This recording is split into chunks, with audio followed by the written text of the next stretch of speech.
sa booking process ang mga miyembro ng MNLF na hawak ngayon ng militar. Kabilang narito ang mahigit 40 mga rebeldeng nahuli ng mga otoridad kanina.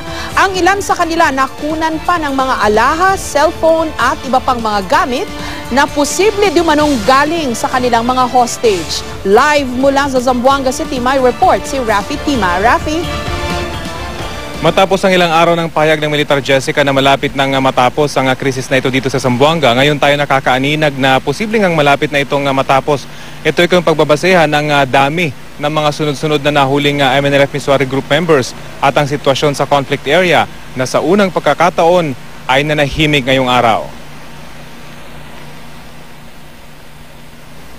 Habang tumatagal ang bakbakan sa Zamboanga, tila nawawalan na raw ng matatakbuhan ng mga rebelde.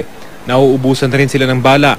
Kaya matapos ang isinagawang operasyon kanina kung saan 2 sundalo ang nasawi, 45 MNLF fighter ang napasa kamay ng militar.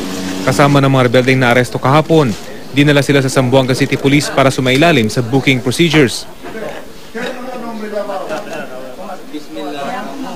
Pero di pa kampante ang puwersa ng gobyerno dahil meron pang natitirang lumalaban sa mga sundalo, tulad ng grupo ni Ustad Xavier Malik. We believe he's still inside. Right now, I cannot reveal to you what new information we have, but we still believe he is still inside.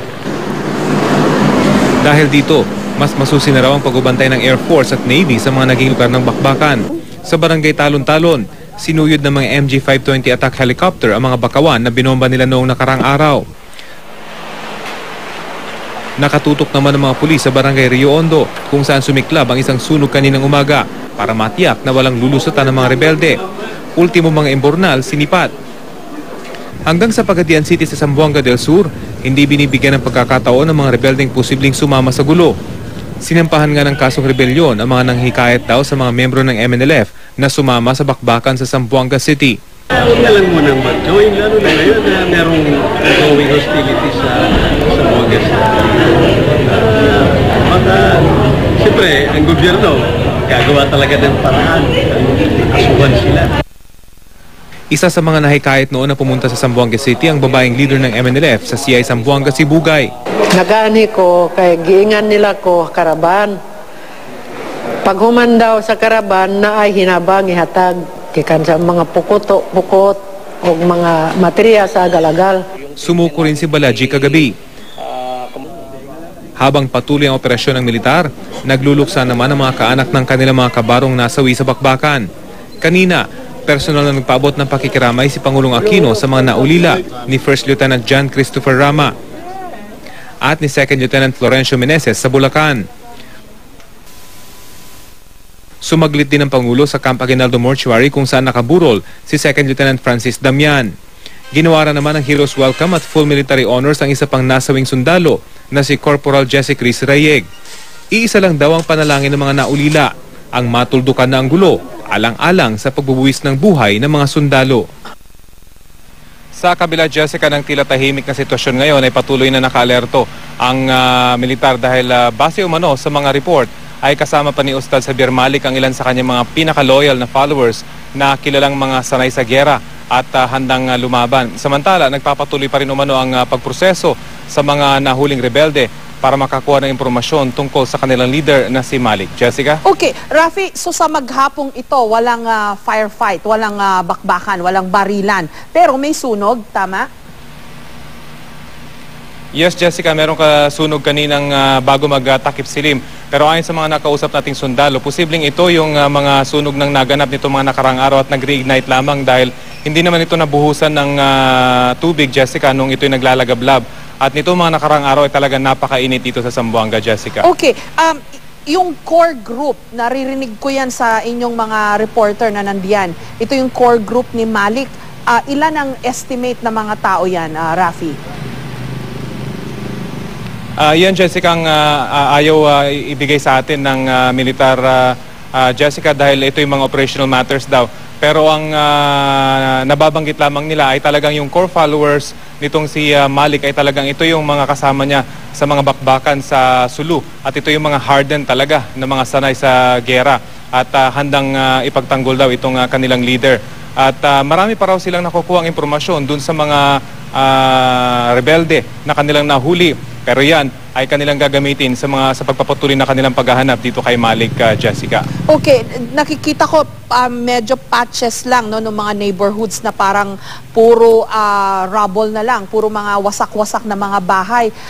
Pwede bang pakipicture mo para sa ating mga viewers, Rafi, gaano kalawak itong area ng destruction dahil sa mahigit 2 linggo, mahigit kalahating buwan na bakbakan dyan at sunog sa Zamboanga? Medyo malawak na ito, Jessica, lalo na sa mga barangay ng Rio Hondo, sa Santa Catalina at sa Santa Barbara. Tayo ay dumating lamang nitong Sabado pero nasaksihan na natin yung pagkasunog ng halos 200 kabahayan dito lamang sa may baybayin ng Rio Hondo. Ito ay sa 2 araw lamang na bakbakan. So hindi pa natin ma-imagine, Jessica, yung nangyari dito naman sa may Santa Barbara at Santa Catalina. At sa mga video footage na ating nakuha mula mismo sa loob nitong tinatawag nilang hot zone, ay talagang kahit saan ka tumingin ay napakadami talagang mga kabahayan na nasunog. Ang siste pa rito, Jessica, ay maliliit na kabahayan ito, dikit-dikit, kung kaya't bagamat maliit na area yung pinag-uusapan dito, napakaraming apektadong kabahayan dito, Jessica, at marami nakatirang pamilya rito. So halos wala na palang babalikan, no? Yung mga taga-ron, Rafi, kailangan na ng bagong bahay niyan. Yes, Jessica, ito lalo na yung mga maliliit na mga kabahayan dahil base dun sa mga lumang litrato na ating nakikita at yung sa mga video footages na ating nakuha ngayon mula mismo dun sa loob ng hot zone, ay talagang maliliit na kabahayan lamang ito at mga iskinita lamang yung kanilang mga pagitan, kung kaya't isa rin daw sa mga nagpahirap yan sa mga nag-operate na tropa dahil talagang halos dikit-dikit yung kabahayan, so nakakalusot lamang yung mga rebelde rito habang sila ay nagtatago-tago. So may imagine lang natin kung gaano kadami talaga yung mga kabahayang involved dito. Pero napansin din natin, Jessica, dun sa mga video footage nating nakita sa loob ng hot zone, ay may mga nakaligtas din naman ng mga kabahayan. Ito yung medyo malalaking bahay. Minapansin nga tayong isang bahay na gawa sa kahoy. Nasa ibaba nito ay ang daming mga bangko na nakahilera. So ang kanilang iniisip ay dito nagkuta yung mga rebelde habang sila nagtatago-tago. So ito yung mga patches lamang, Jessica, ng mga bahay na nag-survive dito sa nangyaring bakbakan. Okay. Curious ako, Rafi, dun kay Baladji. Ano to, MNLF fighter, no? Anong papel niya? Sniper ba siya? Ano ang particular na papel niya? Jessica, base sa ating nakuhang impormasyon, siya ay matagal ng MNLF commander umano dito sa may Zamboanga, Sibugay. Medyo may katandaan na siya. So, pero nirerespeto raw siya sa lugar na yon. Pero sa ating nakuhang impormasyon pa, Jessica, ay involved na siya sa business. Kung kaya't nagulat nga daw sila na nandito siya sa Zamboanga at nakapasama dito sa mga fighters na kasama nitong si Malik. Kung kaya't sinasabi ng ating mga nakausap na sundalo, siya ay sumuko na mismo dahil alam niya na yung kanyang pagpunta rito na binabanggit nga niya dun sa interview ni Sandra Aguinaldo kagabi ay isang caravan lamang. Pagdating daw nila rito ay binibigyan na sila ng baril para makipaglaban.